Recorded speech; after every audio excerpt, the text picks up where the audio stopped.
Hola, soy Juan Ignacio. Bienvenidos a mi canal Álgebra para Todos, donde subo videos de álgebra y cálculo.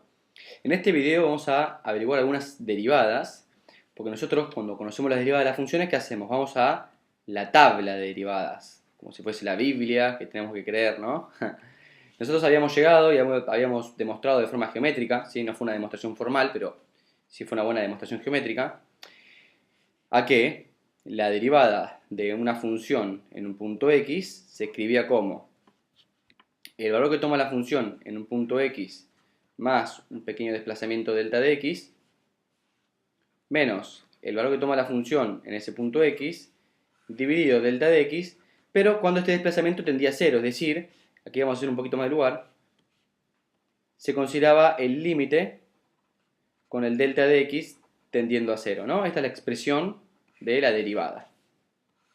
Entonces, cuando yo tengo una función, por ejemplo, g de x igual x al cuadrado, y quiero conocer su derivada en cada punto, es decir, no quiero conocer la derivada de la recta tangente, digamos, la pendiente de la recta tangente en un solo punto. Quiero encontrar una expresión que me pueda decir cuánto vale la pendiente de la recta tangente a esta función en cualquier punto. Entonces, necesito conocer su derivada. ¿Cómo busco su derivada? Bueno, aplicamos la definición esta. Entonces, ¿qué vamos a calcular? Vamos a decir que la derivada de la función g de x va a ser el límite cuando delta de x tiende a 0 de g en el punto x más delta de x menos g en x dividido delta de x. Básicamente tenemos que reemplazar esto en la x y vamos a obtener g en x más delta de x. Entonces nos queda el límite cuando delta de x tiende a 0 de x más delta de x al cuadrado menos g de x ya tenemos que es x cuadrado sobre delta de x. Acá se van a cansar un poquito de copiar el límite, empieza a acostumbrarse, cada vez le va a salir más feo encima, o al menos a mí. Límite cuando delta x tiende a 0 de, bueno, aquí tenemos que hacer el cuadrado de un binomio, entonces nos quedaría x cuadrado más 2 veces x delta de x más delta de x cuadrado, y esto que ya estaba, menos x cuadrado, sobre delta de x. Observamos que esto y esto se puede cancelar, ¿bien? Y a su vez, bueno, vamos a copiar un limpio, ¿sí? Si lo copio en limpio, ¿qué pasa? Esto lo puedo borrar, ¿sí? Porque se canceló, entonces me queda esto de aquí. Fíjense que puedo sacar el delta de x como factor común. Es decir, puedo escribirlo como delta de x por 2x más delta de x. Es decir, quité esto y esto como factor común. Dividido delta de x. ¿Por qué hago eso? Porque fíjense que ahora puedo anular esto, ¿sí? Se cancelan. Entonces me queda el límite cuando delta de x tiende a 0 de 2x más delta de x.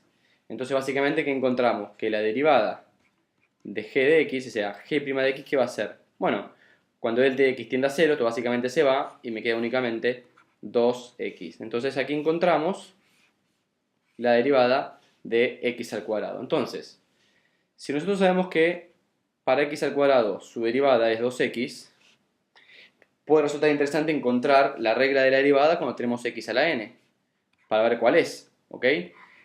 Tenemos que ver si se cumple alguna regla. Entonces, ustedes lo pueden hacer por inducción, es decir, toman luego una función que sea x al cubo, hacen lo mismo que hicimos recién, va a ser un poquito más trabajoso, pero van a llegar a que la derivada es 3x cuadrado. Luego, si la prueban con otra función, por ejemplo, x a la cuarta, es decir, vamos elevando el exponente, lo prueban con el mismo método y llegan a que la derivada va a ser 4x al cubo. Entonces, si empezamos a notar un patrón, identificamos estos números, identificamos estos de aquí, y podemos concluir, afinando un poquito el ojo, que si yo tengo una función f de x de la forma x elevado a la n, la derivada de x va a ser n por x a la n menos 1. Tomemos como ejemplo, aquí hay un 3 y aquí apareció n, tal y como tenemos aquí. Luego aquí quedó como exponente 2, o sea quedó n menos 1. Bien, Eso básicamente lo van a ver por inducción. Ustedes hacen este, entonces pueden concluir que se cumple este patrón, ¿bien? Y esto es lo que ustedes encuentran en la tabla de integrales como una regla de derivada. Y lo mismo para cualquier otra función. Alguien ya se tomó el trabajo de analizar las funciones mediante lo que es la definición, mediante esta fórmula, y lo puso en una tabla. Entonces, cuando vayamos a la tabla, no es que eso apareció ahí de una forma demasiado extraña, sino que simplemente se utilizó esta expresión que tenemos aquí. Bien. De la misma forma, nosotros podemos construir luego la tabla de integrales. ¿Por qué? Porque si yo sé que la derivada de x al cubo, ¿sí? Es decir, cuando la derivo respecto de x me da 3x al cuadrado, entonces esto equivale a decir que la integral de 3x cuadrado es igual a x al cubo. Y por ende también se puede llegar a conocer una tabla de integrales.